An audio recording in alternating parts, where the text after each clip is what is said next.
Today, we're going to install a set of hidden mud flaps. The box you received contains a bag of parts and 4 fenders. You can tilt the front tire slightly. Remove the original clip. Remove the fender to identify the corresponding tire.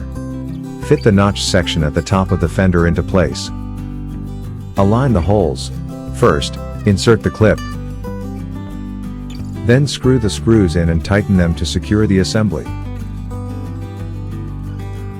When installing the rear wheel, you should also first identify the corresponding tire. Alignment holes for embedding. Install the clips, then insert the screws and tighten them to secure everything in place. These mud flaps are a perfect match for your vehicle, providing discreet protection. They're made from eco-friendly TPE material, which is sturdy and durable, and can be installed in just 10 minutes.